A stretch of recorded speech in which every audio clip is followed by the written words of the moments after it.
All right, we say good afternoon to everybody. I'm Nick Saletti here in the ABC15 newsroom right now, and we are excited to bring you this special ABC15 Health Insider Town Hall right now, talking about your questions about the COVID-19 vaccine. You've been emailing us all week, healthinsider@abc15.com, and I'm excited to be joined by Dr. Piyush Gupta, who works for Arizona Blue Cross Blue Shield here, and I have to point out, has also been volunteering at State Farm Stadium in Glendale and putting those shots into people's arms. So giving up his free time as if he wasn't busy enough with his day job. And he's got a family, he's got 3 kids and everything. So he's got a lot going on, but he's managing to take some time to talk to us. So Dr. Gupta, good afternoon to you. Great to see you as always. Thanks for being with us. Yes, Nick, thanks for having me.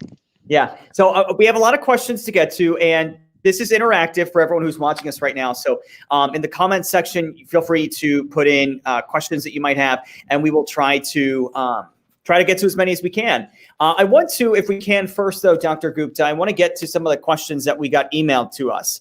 And this first one is coming from Judith Swanson. She's from Chandler. It's actually 2 questions. And if you watched ABC 15 Mornings this morning, you probably saw some of the answers here, but I think it bears repeating. So it's that question about soreness in your arm. She says the first part of her question is, I've had the first shot. How long is your arm sore for? And with the first vaccine, what can I do other than wearing a mask? So it kind of goes into that vaccine behavior. What behavior changes? Does anything change after I get the vaccine? So answer the first question, I guess. First, we'll do talking about the arm soreness. Yeah, let's talk about the arm soreness. You know, the arm soreness, once again, it's actually a great sign, right? It's your body has recognized that there's a foreign intruder inside your body now, and it's making antibodies to prepare itself for if there was a real COVID attack. And so it's actually a great sign once you start having arm pain, that redness, that soreness, that swelling. And most of these symptoms go away for 24, 48 hours. One thing I'll say is that a lot of patients have been saying that there is extreme pain or extreme soreness. And so you could take a Tylenol or an ibuprofen if you don't have any contraindications to it about 6 to 8 hours after if it's getting really severe. The second question is, and I'm glad you asked this question. You know, there's this question about what do I do after I get my first shot? Do I have to change? Do I change my behavior in any way or not? A couple of things. You know, first, this is a 2-shot series. The first shot doesn't get you to that 95%. 2 weeks after your second shot, then you're protected about 95% of the time when you are faced with COVID. And so you can't drop any of the precautions after you get the first shot. And frankly, not even after you get the second shot. And we'll talk about that one in a second. But after the first shot, you're only about 70-75% immunized. And so you can still catch it. And so a lot of people you're still hearing got the first shot and then still managed to get COVID, right? So you still want to wear your mask. You still want to avoid large groups. You still want to practice social distancing and hand washing and everything else. Hope that answered that question, Nick. Yeah, absolutely. And I am looking at some of these comments, and we'll try to look at some of those as we go. But I would just appreciate everyone, if you have questions, that's okay, but please don't fill this feed with misinformation. I have not seen any reports that people have lost their lives after getting this vaccine. So I saw someone mention that in the comment. Again, I've not seen any reports of that from the CDC. So please, you know, this is a forum to ask questions. And if you're curious about things, we're happy to answer. But I'm going to ask, please do not fill this feed with any kind of misinformation, because that is not the purpose of this. We want to get the right information out there. I want to move on, if we can, real quick, Dr. Gupta. Matt Erickson writes, can someone please clarify how long you have to wait after you test positive to get a vaccine? And then what if you get COVID after your first shot? How long do you have to wait to get your second dose? Yeah, and that's Oh, yeah. And thanks, Nick. And thanks for that question. This is a really important question because COVID is still active in our community. And so there is a chance that, and we see this all the time at the vaccination site, you know, people coming in and saying, I just recently had COVID. Can I still get the shot or not? And certainly I want to make sure that we clear that up here. And so if you had COVID or were exposed to COVID, and are still having symptoms from it, then you need to be in isolation for 14 days prior to your shot. right? So situation one, you were exposed to COVID, you're no symptoms. You're 14 days after the exposure, then you'll be able to get the shot. Situation two, you were exposed to COVID and you start feeling symptoms, then you want to wait 2 weeks after you started feeling symptoms, and you have to make sure you're symptom free before you get the shot. The second part is that, say you got the first shot and now you got COVID and you have symptoms. Same deal. You still want to wait about 2 weeks, 10 days to 2 weeks after your symptoms started, and you want to be symptom free before you take your second shot. But that's a great question, and I hope that clarifies it, because we see a lot of members and a lot of patients coming through with that same sort of ordeal. Yeah, absolutely. I mean, like you mentioned before, I mean, it gives you some protection initially, but it's not perfect. So, right. It takes you time to build up that immunity, as we talked about. If it's okay, Dr. Gupta, I want to just get to a couple of our viewer questions that we're getting here right now. Shelly's asking us, can you take, maybe if you're sore, can you take some ibuprofen or Advil, something like that, after you get the vaccine? Yeah. And Shelly, thanks a lot for that question. Absolutely. The recommendation currently is do not take it before your shot. You don't. The mechanism of ibuprofen or Tylenol, it can stifle your immune system in theory. So you want to make sure your immune system has the best possible chance to build the most robust response to the vaccine. So you don't want to take any medication before the shot, but after the shot, a couple of hours after, then absolutely. Okay, Great here's question. another question we're getting in the chat. Brian Lawrence is asking, how long are you protected after getting both of the shots? Now, this one I think is probably a tough one to answer, right, Dr. Gupta, because they're still doing research. Absolutely right. And Nick, you hit it spot on. The trials, frankly, haven't been tested for long-term immunity.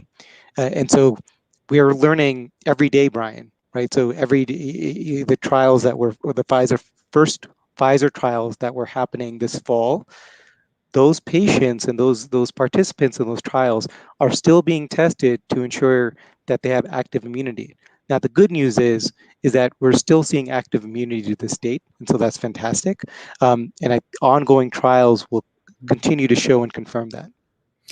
Yeah, and Dr. Gupta, maybe you can speak to this a little bit too. Because we're still doing some research on it, this could one day maybe be something that accompanies your yearly flu shot. It might be, right? And so it all depends on what the future of the vaccine and the virus holds. So some situations might be that it's not a positive scenario, but say the virus continues to mutate and we need to continue to give booster vaccines or like your annual vaccine to kind of contraindicate the new mutations that come up annually. That is a possible scenario. The other scenario is that we hit our vaccination widespread throughout our communities, throughout the world, to really slow down and stop COVID. And so really doesn't give a chance to mutate. Yeah, I mean, ideally, sure. That's the ideal situation. Yeah, absolutely. Yeah. Reba has another question for us. She says, if you had COVID, why do you need to get the vaccine still? Yeah, Reba, that's a great question. And I'm glad you asked that. A lot of patients have had COVID, sadly, in America and in Arizona. And I get asked this all the time. A couple of things to note. One, we're actually noticing that the vaccine protects us more than actually having the infection.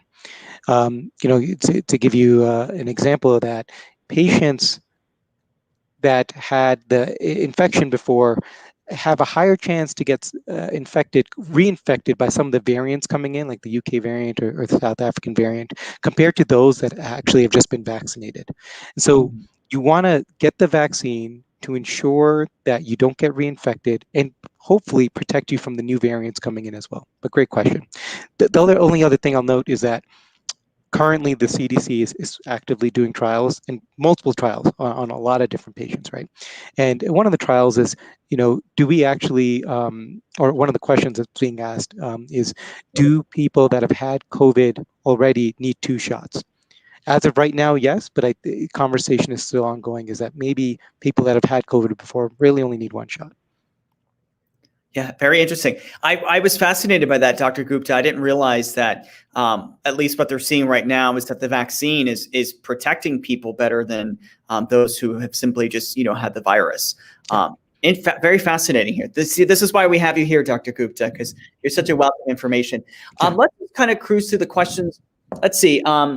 Here's one. Brandy Lynn is asking, I've seen a report stating that if you have any issues with other vaccines, you should hold off on the COVID vaccine. I get super sick with the flu shot. What are your thoughts? To me, Dr. Gupta, it sounds like she should probably have a conversation with her doctor, right?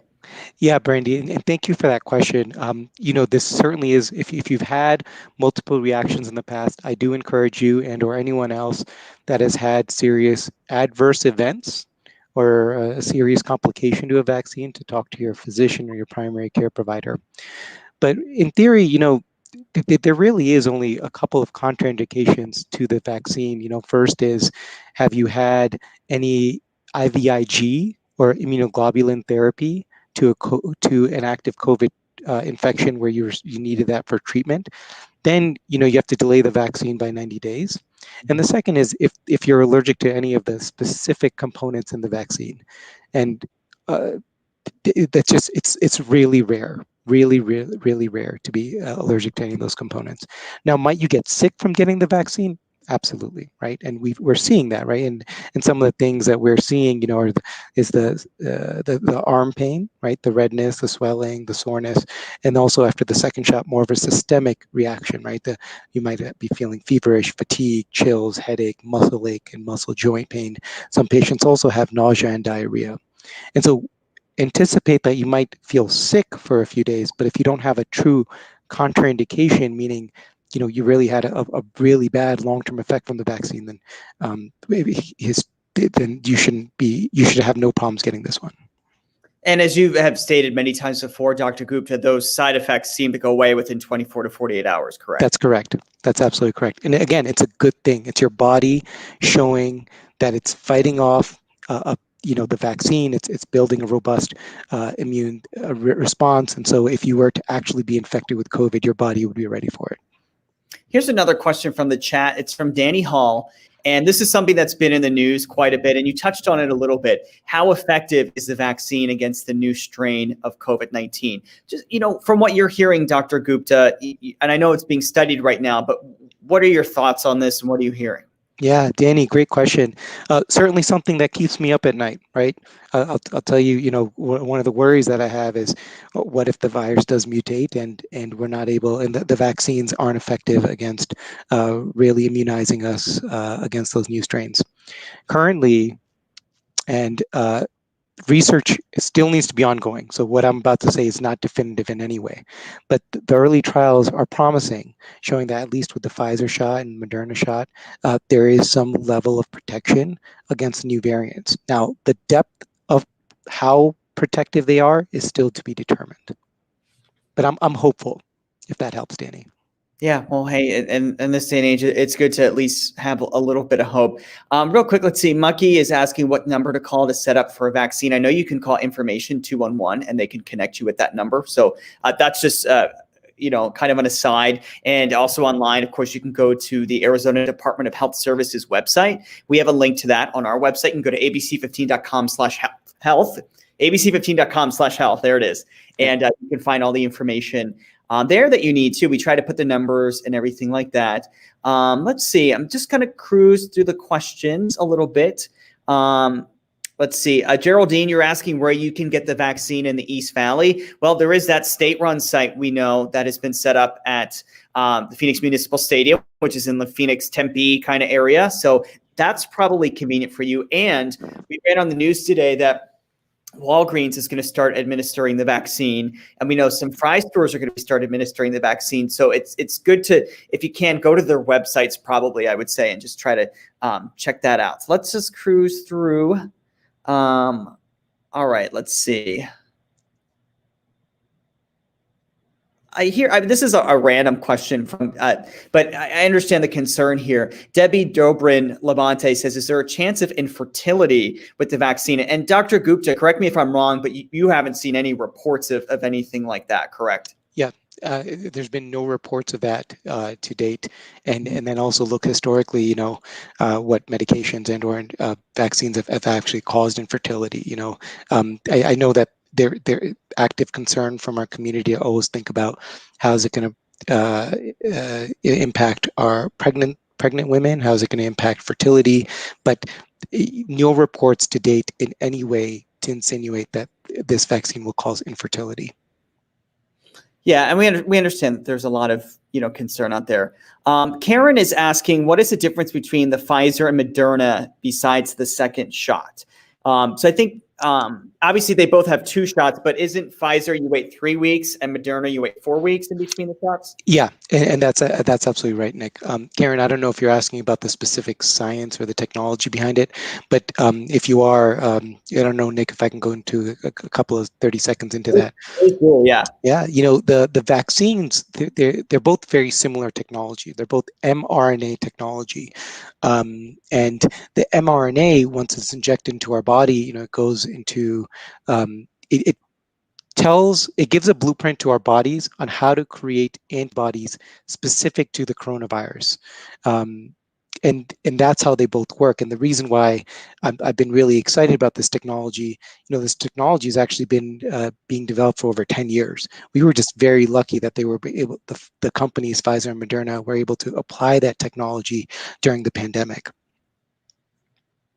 Yeah, and it's I think we've all kind of gotten a crash course on how vaccines work. The mRNA and Right.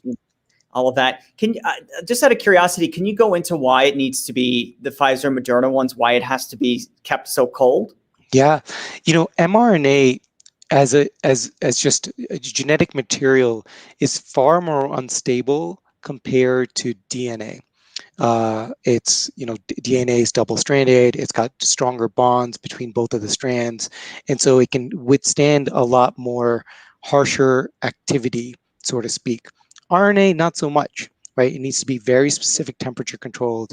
It has to be, with certain abrupt movements. If I was to shake that vaccine very vigorously, it could degrade the quality of it. And so you want to make sure, because it's so unstable, just as RNA typically is, that's why it's got to be so temperature controlled, and that's why it has to be handled so delicately. Great question.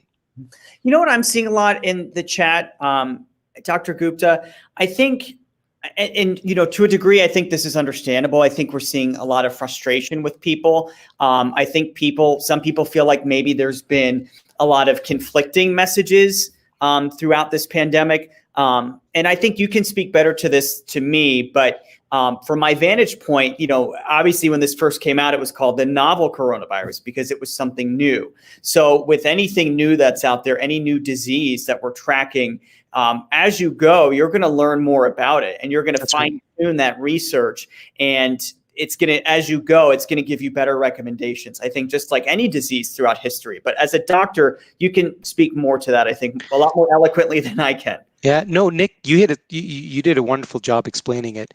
As a reminder to everyone, in medicine, we study diseases for years, right? The diseases, whether they're infectious in nature, like the flu or something else that could be spread person to person, or non-infectious, like diabetes or hypertension. The scientists spend decades and decades researching these diseases to ensure that we know everything about it as much as we can. Let's to level set here. The first strain started coming out last November, right? I mean, it's 21 now, 2021 now. It's been a little over a year, and I personally, don't get me wrong, there's been massive devastation, and I'm not saying that I'm not appreciative of that, but to see how the scientific community has responded and done so much work and done so much research and been able to put out a vaccine in such a short amount of time, it's been phenomenal to see. Yeah, if you think about it, the developing the vaccine in less than a year, and Pfizer and Moderna about 95% effective. I mean, that's kind of a seismic medical achievement if you think about it. Right. See, let's go ahead and cruise the questions more. Here's one from Pete Garza. He's asking have you heard of the vaccine? Can it make your blood pressure go up? Yeah, Pete, no, I haven't heard that. Thanks for that question. And I know that, people are certainly worried, especially if you have underlying chronic diseases like high blood pressure or diabetes or heart failure or COPD. Is it going to worsen my chronic disease? And no, I haven't seen any reports of that. And typically vaccines don't do that. So thanks for that question, Pete. Yeah, I mean, I think if anything, maybe if you're a little nervous about shots, maybe naturally, I know some people, their blood pressure maybe goes up a teeny bit at the doctors, but obviously, hopefully it's nothing that's too, would cause any issues in people, right. and not vaccine related, maybe just, a bit nervousness around going to the doctors. Maybe Dr. Gupta, we'll go back to one of our email questions. Let's see. Somebody says, all right, here's my list. Connie asks, after getting the vaccine, is that person able to infect other people for 10 to 14 days? Should they be quarantined like an infected person for a time period? Yeah. This vaccine is not a live virus, meaning you're not contagious in any way once you get the vaccine. Not to say that, if you got COVID before you got the shot and you didn't know it, or you got COVID after you got the shot and you didn't know it, could you spread COVID? Yes. But the actual vaccine itself it doesn't make you contagious. And so you're again, it's an mRNA technology. It comes into your body and it gives your body a blueprint on how to build antibodies against COVID. It's not a live virus or a deactivated virus like other vaccines are. So you in no way can infect you. In no way is it infectious. And instead, follow the same behavior as you were prior to receiving the shot: wearing a mask, avoiding groups, social distancing, washing your hands. Okay, good advice. This next email question comes from Bonnie, and she says, hi, I have a 13-year-old boy who has chronic lung disease. He was born at 25 weeks, so that's very early, and had a trach for the first 4.5 years of his life. Do you guys have any info on vaccines for kids under the age of 16? So this is a question we've gotten quite a bit about, whether kids, if and when they'll be eligible for this. Yeah, and that was Bonnie, right? Yes. Bonnie, thanks for that question. And there are active trials going on for children. And I know all of the vaccine makers, Pfizer, Moderna, Johnson & Johnson, AstraZeneca, they're all actively working on those trials or about to start embarking on them. Pfizer specifically, I think it might be a little further ahead. I know that they just closed recruiting for their trial, and that age is between 12 and 15 years old. And so hopefully we're going to see results from that in the next weeks to months, in terms of effectiveness, in terms of is there a different dosage and so forth. And so again, I'm hopeful that we're going to actually start vaccinating children very soon if those results are positive. Here's another question. This is from George. Emailed. He asked, I think this is interesting. Should the second dose of the vaccine be given into the other arm or maybe another body location? Because I know sometimes people can get shots like in the hip and the butt area. I don't know if this vaccine has been tested on any other body parts, but what's the group then? Well, so this vaccine is intramuscular. That means whoever's giving you the vaccine, they want to put it in a really large muscle. Now, the easiest one that's accessible, in drive-through is certainly the arm, but it's not to say that, your large muscles in your legs or near your buttocks, we can certainly administer it there as well. Just a little harder in a drive-through, drive-through stadiums. But the specific question of which arm to give it on, it's actually your preference. It's there. In no way is it less effective if you go to the left arm or the right arm, your dominant arm, your less dominant arm. There's two theories. One theory is that, hey, I know my arm's going to be sore, so I want to put it in my less dominant arm so I can still use my dominant arm for other activities. Other people reason, well, I want to put in my dominant arm because I know that constant sort of motion and blood flow will help ease the soreness even more. And so put it in my dominant arm. The second shot, same sort of scenario. Some people ask, hey, I put it in my right arm, it was sore for a few days. Should I put it in my left arm so my left arm also feels the love? It doesn't matter. It's whatever your preference is. The soreness, it'll likely be there, right? 75 to 80% of people have that soreness, and it goes away in 2 days. Okay, there you go. Let's see. I'm just going to cruise some of the questions real quick. Someone likes your headphones, Dr. Gupta. Thanks a lot. I've heard that it makes me look like a gamer, and maybe I should invest in Bluetooth headphones. Maybe next time, Nick. I was thinking maybe like either like an air traffic controller or like you're live in concert performing. Right. Let's see. I'm just cruising through some of this. People are asking about a connection between the vaccine and autoimmune disorders, but to my knowledge, you haven't heard of anything like that, correct? Yeah, can you expand on that? Meaning, can we give it to patients with autoimmune, or does it cause autoimmune disease? Sorry, that's my bad. So Joe Petrilli asks, I've heard that there is a potential data that shows COVID causes the autoimmune where your immune system is activated to attack your body. So he's asking, I guess, about an autoimmune response. I see. Yeah, Joe, thank you for that question. To date, I've seen no clinical data reported in any of the medical journals to insinuate that. So it's not something that I am personally worried about.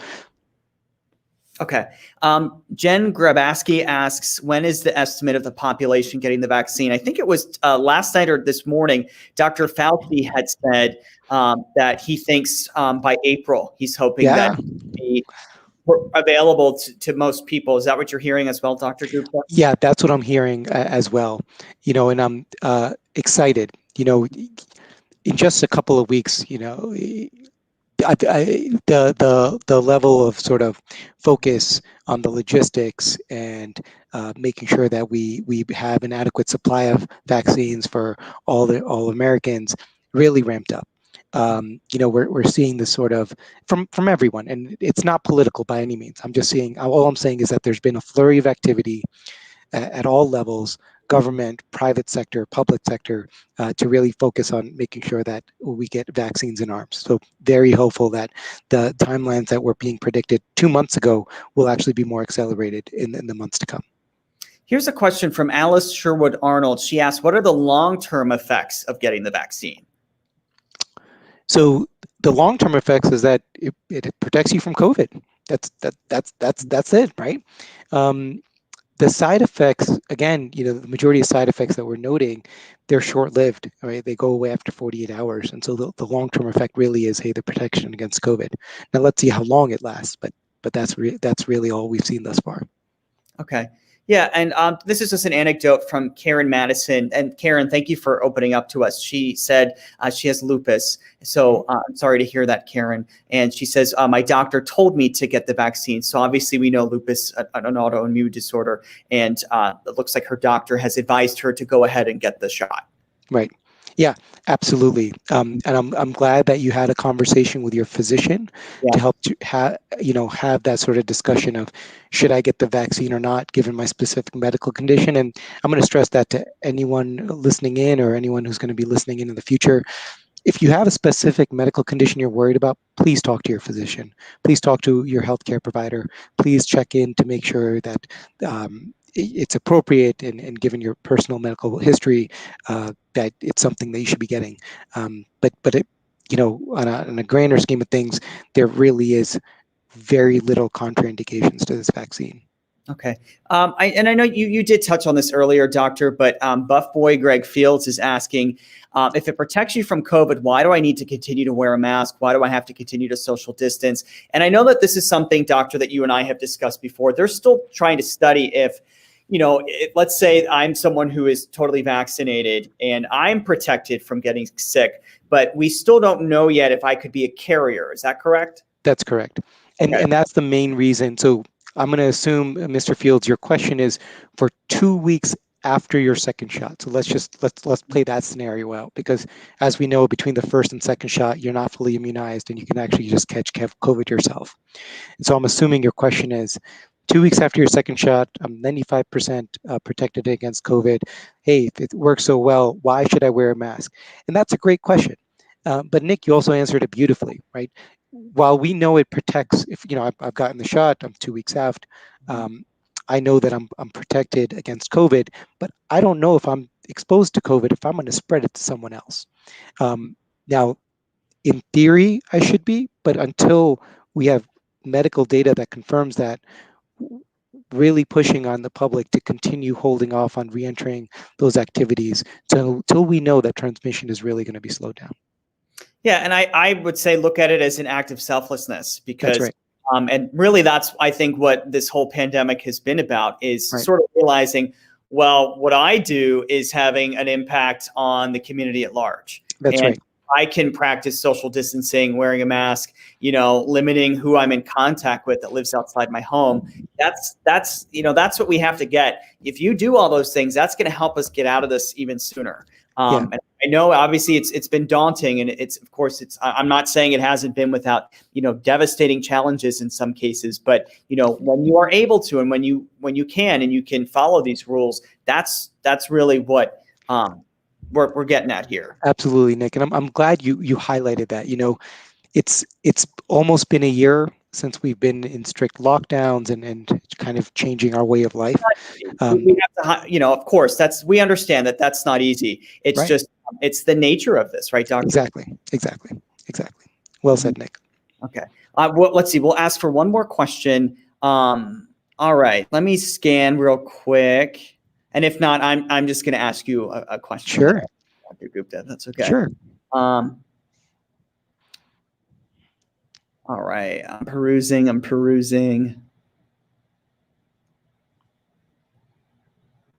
Okay. Let's talk about, you know what we should, do you want to kind of go over the concept of herd immunity real quick? Just kind of give us a abridged version of what herd immunity is and what percentage we have to get, you think, to achieve that for COVID? Sure. And great question, Nick. Herd immunity is actually based on how contagious a virus is, right? So say for example, viruses that we've probably all heard of, measles. Measles is highly contagious. And so you need to ensure that we can slow down or transmission significantly in our community, we need to make sure that over 90% of the community is immunized against measles to again, really impact transmission. Here, because the contagion level is lower than measles, but higher than flu, we want to make sure 70 to 75% of our community is immunized before we're going to really see that drastic reduction in transmission and infectiousness in our community. Okay. This will be the last question, I promise, and then we'll have to wrap up. But I think it's an important one. Angela Mendoza asks, is it safe for a breastfeeding mother to receive, and is it safe for the baby? Yeah, Nick, that's a great question. The trials the original trials were somewhat limited in breastfeeding, and it was kind of vague as kind of at your discretion. But I'll tell you, we've now since then vaccinated over 150 million people worldwide. A lot of them also being breastfeeding mothers, and seen no negative effects from that thus far. And so if you're worried, again, please have a conversation with your primary care or whoever, your OBGYN or whoever, your pediatrician, whoever you kind of seek for that sort of information. All right, we're about out of time, so I want to thank everyone for logging on today and asking your honest questions. And Dr. Piyush Gupta has done, I think, a great job of trying to answer those. People have been asking us some questions about booking appointments, and I understand there is a ton of frustration with that. I encourage you to go to abc15.com/health. You can see all of our stories and try to connect you with the resources, because we understand it's right. This part definitely has not been easy, but I encourage you to go there. This today was more just about the medical side of it. But Dr. Gupta, I want to thank you again for being with us. Any parting words for everyone? No, again, we know that this has been devastating. Everyone, the scientific community, medical community, non-medical community, it's changed the way of our life for the past year. There is a light at the end of the tunnel. right? It just stay on. I hope in just another 6 more months, just continue forward, and I hope that there is a way out of this. So thanks, Nick, and looking forward to our next discussion. That's right, Dr. Gupta. Thank you. Appreciate it. And everyone else, thanks for watching and logging on and for your questions today. Take care.